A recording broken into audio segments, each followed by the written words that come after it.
awareness isn't really being the watcher, and it's not really being the witness. Both of those are things that egos do.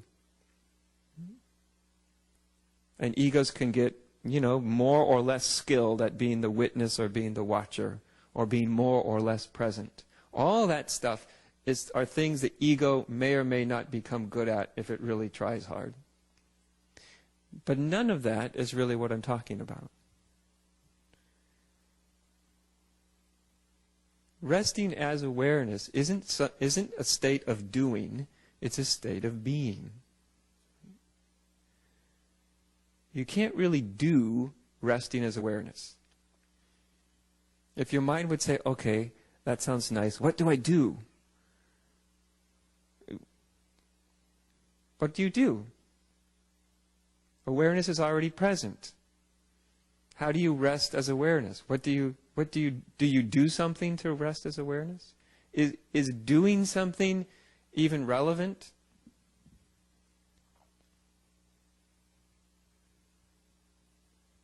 You see, resting in awareness is a state of being, not a state of doing. And so you also sort of surrender or relinquish the doer. That thing inside of you that's made up in your mind that's always trying to get something right, understand it, do it correctly, wants to know, how do I do this, how do I do that, how do I perfect this, that's the doer. Right? And the doer is always asking questions, mostly questions like, how do I do that? Right? Well, the way you do resting as awareness is you relinquish the doer. Pat it on the head. Let it know that it's what can you say? It's irrelevant. Don't whisper it, though. It doesn't like to hear that. And just rest. So, in order to rest, it's a letting go. And probably more accurately, it's a state of letting be.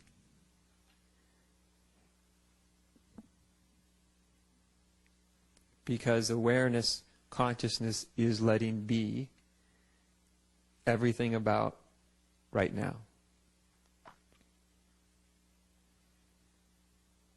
Your mind may or may not be in the position of letting everything be right now. Your mind may be trying to make certain things happen or make other things not happen anymore.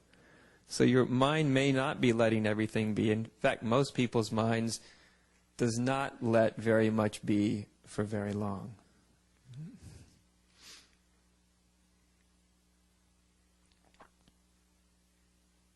So in order to just rest as awareness, there's relinquishing the sort of the neurotic need to understand, and it's also letting go of the neurotic need to do.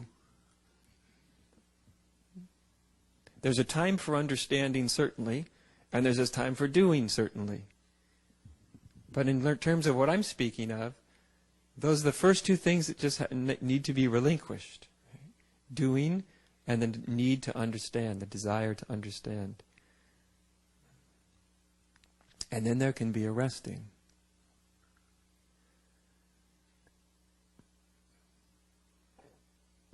Now, when most people begin to rest, relax, acknowledge that this thing we're calling awareness or consciousness is fully present and functional,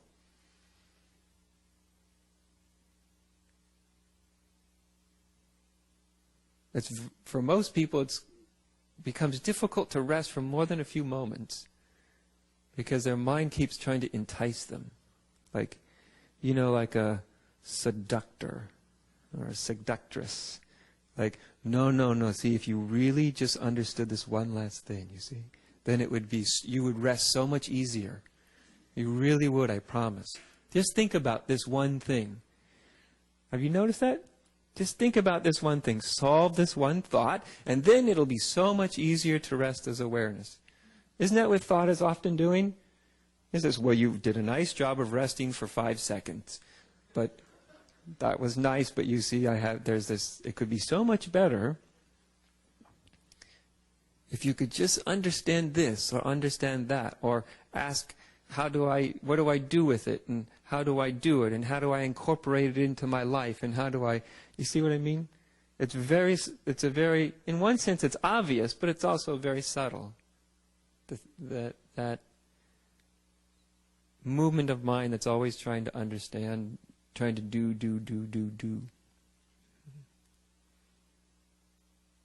But you don't do awareness. That's why the first word I use is rest. Rest as awareness. Because see, resting as awareness immediately gets your involvement out of the egoic mind state. It's not like you have to work a long time to get yourself out of the egoic mind state. Any instant you're resting as awareness, you can't do that as long as you're involved in the egoic mind state. In shouldn'ting, the neurotic desire to grasp everything conceptually, on and on and on and on, all the things that the egoic mind does. You can't actually rest as awareness for even a split instant and at the same time be in the egoic mind state. So as soon as you rest, automatically, you're not, in that moment, you're not dominated, you're not caught in the egoic mind state.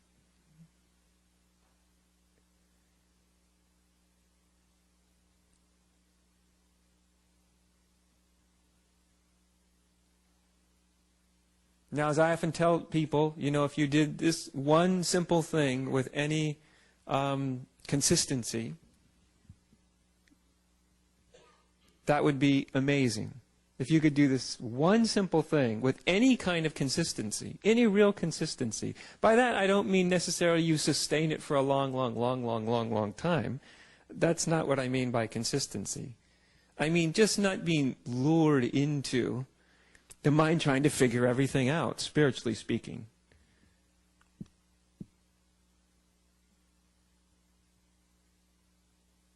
Because the hardest thing to do is to stay with one simple thing with any kind of consistency. It's easy to stay with something very complex. I could give a very complex, complicated, intricate, possibly interesting, maybe even entertaining spiritual teaching. And you could stay with that with such consistency. You could think about it for days or weeks, or you may even be able to think about it for months, and you might be, if you were captured by it, you could be very consistent about it, But to give anybody something extraordinarily simple, here's the teaching. Here's the teaching and the method. Rest as awareness. It's a little more difficult to have any consistency with that. Because, why? Because there's nothing for the egoic mind to do. And it gets a little nervous when there's not much for it to do. Is it not? It gets a little unsettled. But nonetheless, that's the core. That's the core teaching, and if you want to call it a technique, that's the core technique. That's it.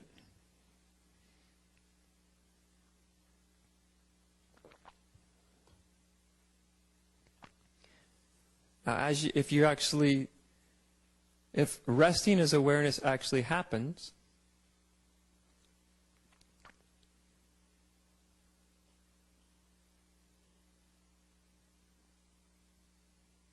if it really starts to happen for you,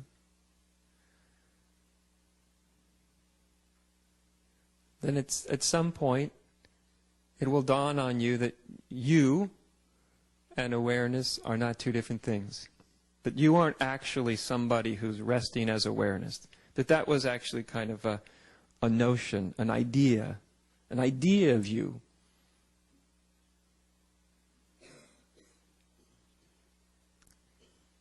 That actually awareness is much more what you are than all the ideas that you ever had about yourself in your life.